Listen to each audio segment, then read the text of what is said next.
Oh shit, I remember sitting at my kitchen table last night watching this fascinating video over on George Kamel's YouTube channel, and it is a little bit of an older video, so it already has well over 1 million views on it. But hey, let us give it a few more views today because the knowledge inside is absolutely life-altering. And on this specific video, George had the infamous Caleb Hammer as a special guest on his show. And I am sure you already know both of these prominent gentlemen incredibly well if you spend any time at all browsing through the YouTube personal finance space. Now, the entire structural premise of this specific video is actually pretty damn fun. It is a rapid-fire agree or disagree format.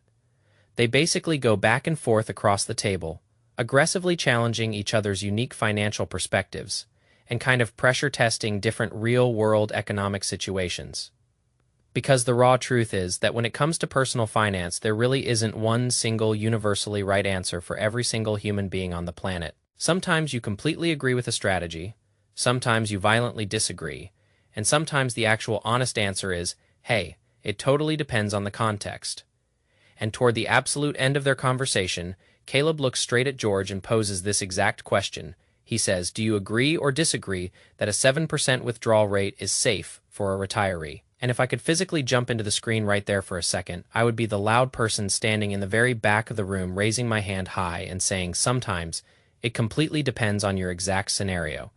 And George immediately fires back and asks, well, what specific situation could possibly make a massive 7% withdrawal rate safe? And Caleb responds in his classic style, saying, look, if you have a massive $7 million saved up, you get to comfortably take out $490,000 every single year. But George pushes back on the math, saying, here is the real-world thing. Am I really going to force myself to take out a crazy $493,000 every single year just because a rule tells me to? And Caleb says, well, if you are strictly following the textbook rule, you are. But George makes a great point, saying, on an actual human expense level, my real-world living expenses are simply not going to be a massive $490,000 a year, no matter what. Now, here is what is intensely interesting to me about that specific interaction.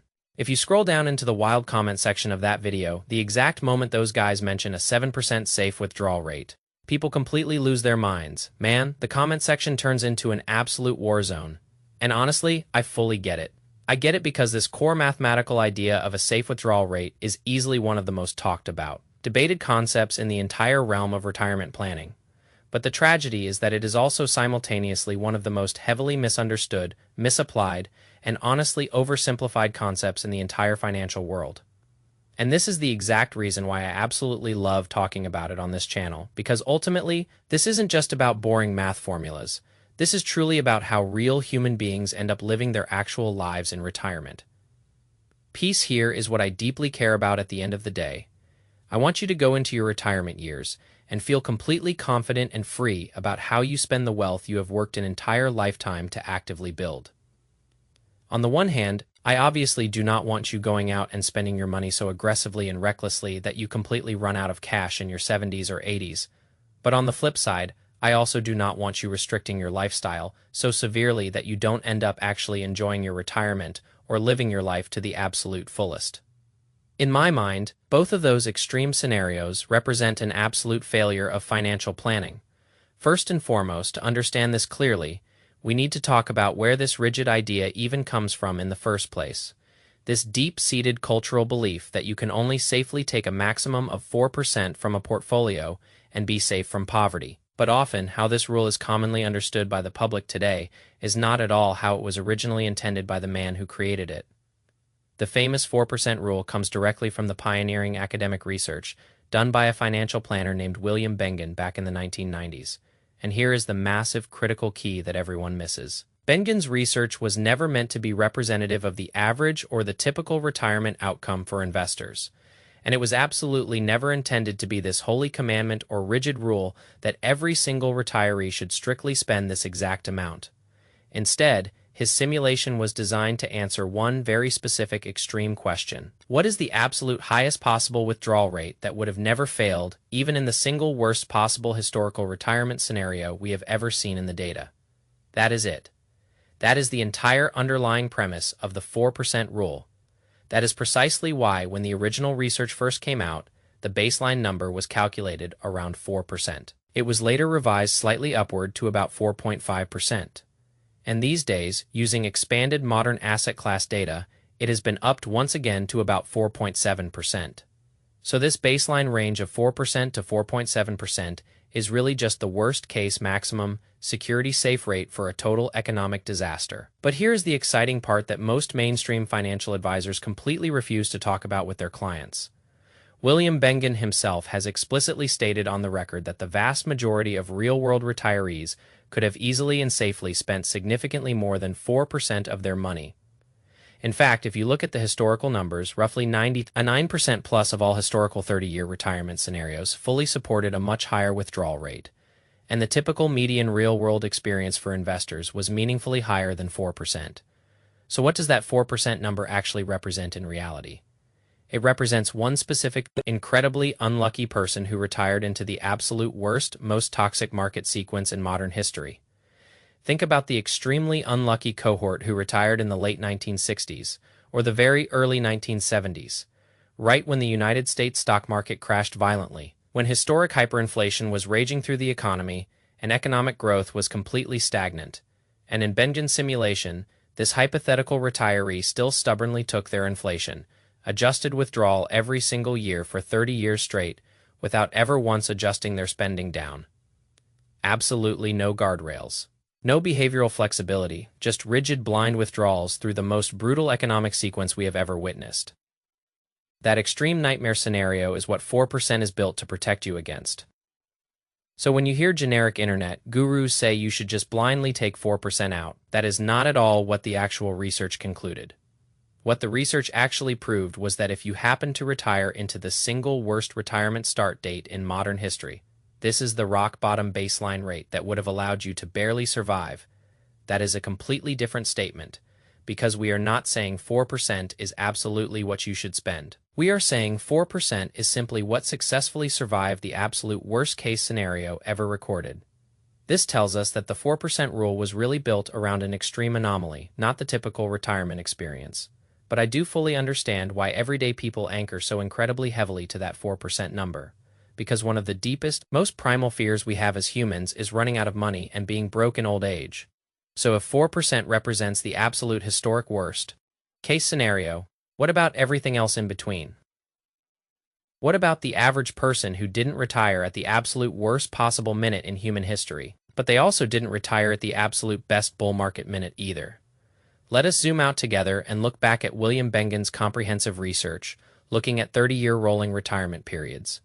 The typical, or what we might call the median, like historical experience for a retiree, was meaningfully higher than 4%. In fact, the vast majority of historical retirements easily supported a withdrawal rate closer to about 0% or 7%. And in certain highly favorable cases, especially for those incredibly lucky retirements that started right before a massive secular bull market run, we saw that historical portfolios could easily support double-digit withdrawals for the entire 30-year period without going to zero. Now, let us be very clear and precise on what this data means for your money. Because when we state that the typical historical experience could have supported a 6% or a 7% withdrawal rate, we are absolutely not saying that 6% to 7% is universally safe for everyone under all conditions, or that everyone should go out tomorrow and blindly spend at this elevated level. That is definitely not the takeaway I want you to have. What we are saying is this plain fact. If you look objectively across the full mathematical distribution of retirement outcomes across all historical 30-year periods, most retirees simply did not experience a worst-case economic nightmare, and therefore most retirees could have safely supported a withdrawal rate significantly higher than the standard 4%. So now we can start to visualize a realistic spectrum for our wealth. On the one hand, we have about 4%, which is the survival rate for the absolute worst-case scenario. In the middle of the spectrum, we have about 6% to 7%, which is what many average retirements could have actually supported in reality. And then on the far end, we see even higher rates in exceptionally strong market environments.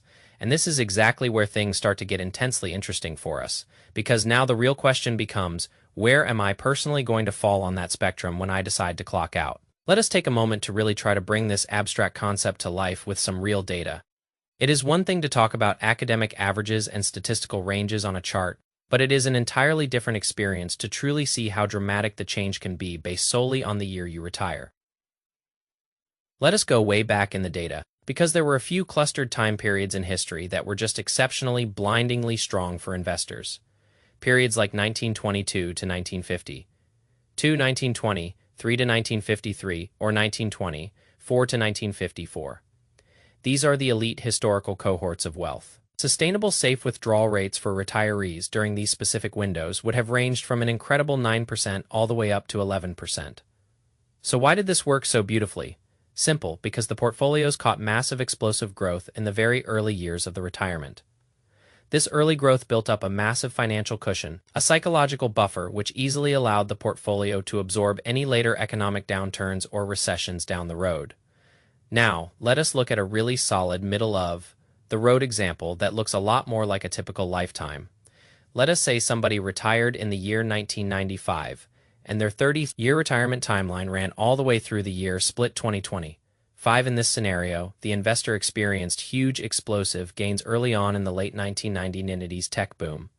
Then, they had to sit through the brutal dot-com crash, followed by a subsequent recovery, then the catastrophic 2008 global financial crisis, and finally a very strong secular bull market in the 2010s.